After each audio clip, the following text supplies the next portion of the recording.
Hello, നമ്മൾ ഉണ്ടാക്കാൻ പോണത് സേമിയ ഫ്രൂട്ട് കസ്റ്റാർഡാണ്. നമ്മളെ കയ്യിലുള്ള ഫ്രൂട്ട്സ് എല്ലാം വെച്ചിട്ട് ഈസി ആയിട്ട് പെട്ടെന്ന് തന്നെ ഉണ്ടാക്കാൻ പറ്റിയിട്ടുള്ള നല്ലൊരു നോമ്പ് തുറ ആയിട്ടാണിത്. അതിന് വേണ്ടിയിട്ട് നമ്മൾ ഫ്രൂട്ട്സ് എല്ലാം കട്ട് ചെയ്ത് മാറ്റി വെക്കുന്നുണ്ട്.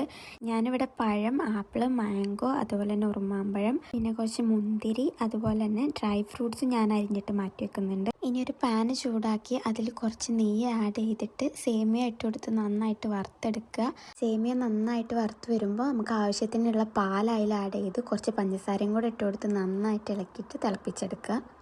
ഇനി ഒരു ബൗളിൽ കസ്റ്റാർഡ് പൗഡർ ഇട്ട് അതിലോട്ട് ഇളം ചൂടുള്ള പാൽ ആഡ് ചെയ്തിട്ട് നന്നായിട്ട് മിക്സ് ചെയ്തെടുക്കുക. നമ്മൾ തിക്കായിട്ട് വേണമെന്നുണ്ടെങ്കിൽ കൂടുതൽ പൗഡർ ആഡ് ചെയ്യുക. ഇനി തിളച്ച് വരുന്ന പാലിൽ ഈ കസ്റ്റാർഡ് മിക്സിനെ ആഡ് ചെയ്തിട്ട് നന്നായിട്ട് ഇളക്കി കുറച്ച് നേരം തിളച്ചതിന് ശേഷം സ്റ്റൗ ഓഫ് ചെയ്ത് വെക്കുക. ഇനി നമ്മൾ ഉണ്ടാക്കി വെച്ച മിക്സ് തണുത്ത് വരുമ്പോൾ അതിലോട്ട് ഫ്രൂട്ട്സ് എല്ലാം ആഡ് ചെയ്ത് കൊടുക്കുക.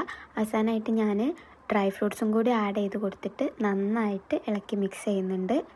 അപ്പോൾ നമ്മുടെ സേമിയ ഫ്രൂട്ട് കസ്റ്റാർഡ് റെഡി ആയിട്ടുണ്ട്.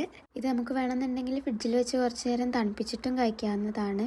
അപ്പോൾ നോമ്പ് തുറ സമയത്ത് ഉണ്ടാക്കാൻ പറ്റിയിട്ടുള്ള ഈസി ആയിട്ടുള്ളൊരു റെസിപ്പിയാണ്. എല്ലാവർക്കും ഇഷ്ടപ്പെട്ടു എന്ന് വിചാരിക്കുന്നു. ഇഷ്ടപ്പെട്ട് കഴിഞ്ഞാൽ ഷെയർ ചെയ്യുക.